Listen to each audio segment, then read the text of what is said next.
আর এই যারা শাহ আলম হয়েছে বা এস আলম হয়েছে, এদের লজ্জা নাই। এরকম কুত্তা সৃষ্টি হয় যে এই কোনোদিন বুঝলো না যে আমি বিপদে পড়তে পারি বা আমি এইভাবে বাংলাদেশকে ধ্বংস করব কেন। ওইটা হলো ইন্টেলেকচুয়াল করাপশন। ইন্টেলেকচুয়াল করাপশন অর্থনৈতিক করাপশন চেয়ে আরো বেশি কিন্তু ডেঞ্জারাস। কেন? কারণ সে নিজে করাপ্ট করে না, কিন্তু কোনোদিনও এই চুরি ডাকাতি লুটেরার বিরুদ্ধে একটা কথা বলে না। এইটা হুম, মানুষ অত্যন্ত নেগেটিভ ভাবে নিছে।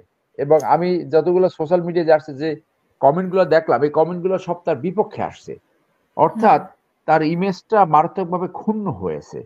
ওইটা হয়তো সে ইনস্ট্যান্টলি অনেক ঘটনা ঘটে, তো ওটা হয়তো বুঝতে পারিনি। আমি একমত যে তার পজিশনের কারণে, with the intention to get get some favour, future favour, এই কারণে যদি সে গিফট নেয়, দ্যাট ইজ অফেন্স। তো আদারওয়াইজ কোনো বিনিময়বিহীন যদি গিফট নেয়, সেটা যদি সে প্রমাণ করতে পারে, দ্যাট ইজ ফাইন। সেই ক্ষেত্রে যে গিফট দিয়েছে তার প্রমাণ করতে হবে যে সে তার বৈধ টাকা থেকে গিফট দিয়েছে। This burden will go to the donor. কিন্তু এখানে অ্যাপারেন্টলি বোঝা যাচ্ছে যে এইটা কোনো ক্যাশ অ্যান্ড কাইন্ডের ভিতর পড়ে। তাকে গিফট দিলে তার মা, টিউলিপের মার কাছ থেকে ওই ব্যবসায়ী ফেভার পাবে। হুম, দিস ওয়াজ দ্য ইন্টেনশন। সেই জন্য দিস ইজ অফেন্স। এবং বলা হয়ে থাকে যে এই দুই বোন, ফেসিস সরকারের শেখ হাসিনা এবং তার বোন শেখ রেহেনা বাংলাদেশের মানুষকে চাকর, কুত্তা, ছাগল ব্যতীত কখনো কিছু মনে করতো না। তো এই ব্যবসায়ীরা তো কুত্তা ছাগলের মতো, মানে বেগার ভিক্ষুকের মতো এদের পিছনে ঘুরতো। তো ওই ভিক্ষা করতে যায় ওইরকম একজন ভিক্ষুক এইখানে ফেভার পাওয়ার জন্য, বাংলাদেশের বিজনেসে ফেভার পাওয়ার জন্য, যতটুকু আমরা জানতে পারলাম, ওইখানে দুই বোনকে দুইটা ফ্ল্যাট দিছে।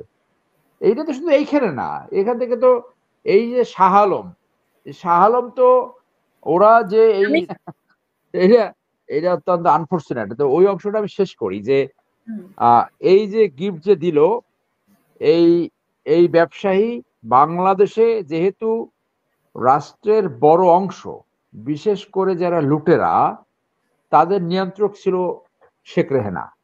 মানে হুম, এই যে লোটাস কামাল বলেন, আপনার এস আলম বলেন, বলেন, এদের মাফিয়া মাদার ছিল শেখ রেহেনা।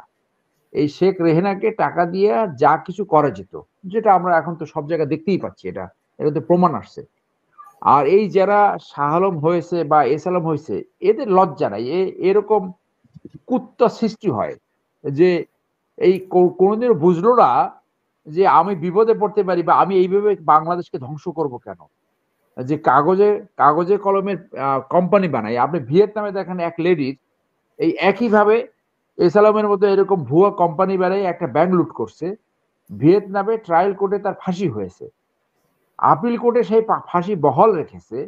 এবং সেখানে বলা হয়েছে সে যে 10,000 $10 বিলিয়ন সম্পত্তি লুট করছে ব্যাংক থেকে, সেই টাকার 4 ভাগের 3 ভাগ যদি জমা দেয় তাহলে তার মৃত্যুদণ্ড কমিয়ে যাবজ্জীবন করা হবে, কিন্তু তার সাজা খাটতে হবে।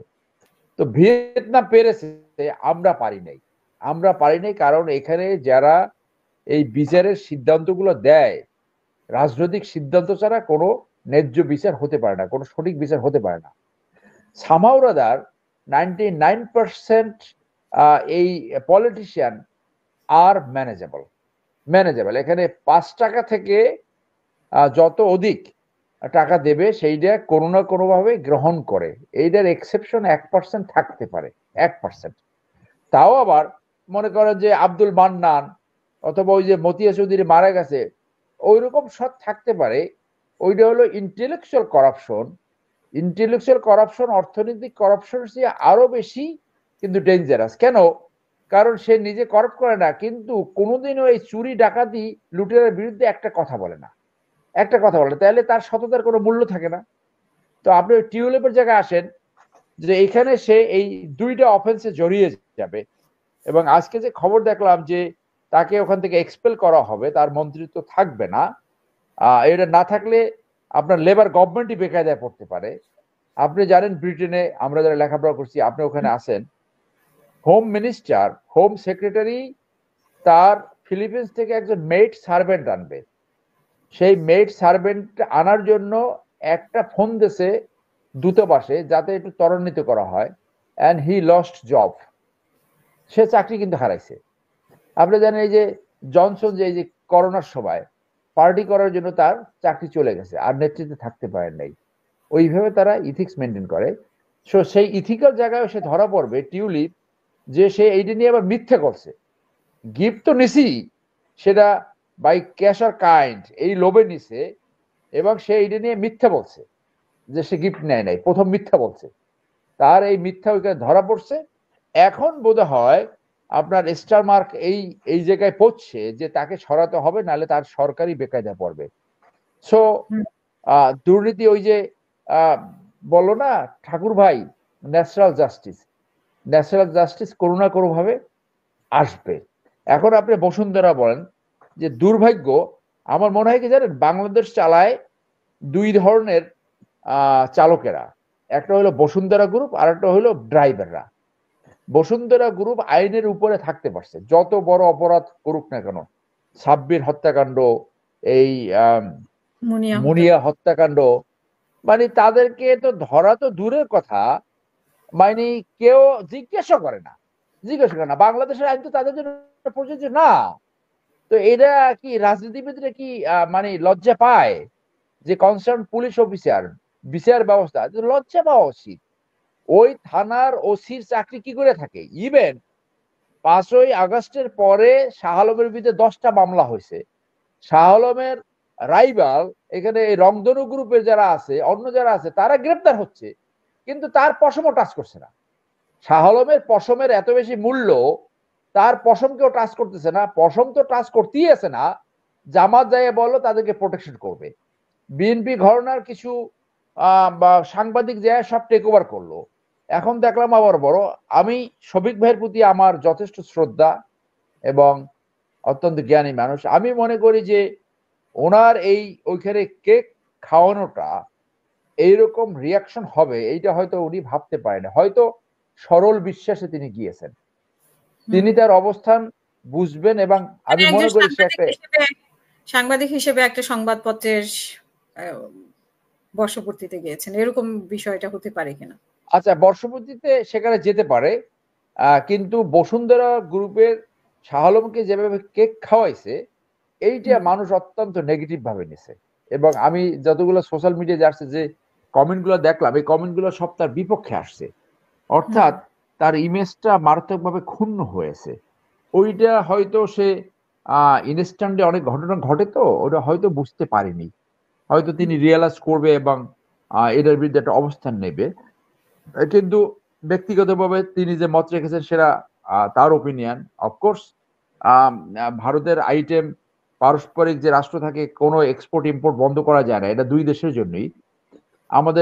আমাদের পণ্যের মান যদি ভালো হয়, তো সেজন্য তো শুধু একা বসুন্ধরা গ্রুপ না, আরো তো অনেক ব্যবসায়ী আছে, সবার জন্য সমান সুযোগ দিতে হবে, কম্পিটিশন করার জায়গা দিতে হবে। আপনি জানেন ইউরোপে কম্পিটিশন পলিসি আছে, কম্পিটিশন আইন আছে। বাংলাদেশে একটা কম্পিটিশন কমিশন করছে, তারা কিছু জানে, এটা আর একটা অথর্ব, গাড়ি ঘোড়া নিয়ে খায়ার করে একটা এই যে কনগ্লোমারেট যে করে, যে তারা ডমিনেটিং পজিশন ব্যবহার করে ছোট বিজনেস গ্রুপকে যে বিজনেস করতে দেয় না, সেটা তো একটা অ্যাকশন আমরা দেখলাম না। একটা কম্পিটিশন আইন কিন্তু বাংলাদেশও আছে, প্রথম মামলাটা আমি করেছিলাম ওইখানে। তো এইগুলো তো তাহলে এই আইন বাংলাদেশে মূলত চালাচ্ছে শাহ আলম আর বাসের ড্রাইভাররা। তো তাদের উপরে যদি দিত, যে কি যেন বলছিলেন আপনার মাইক্রোফোন অফ করেন।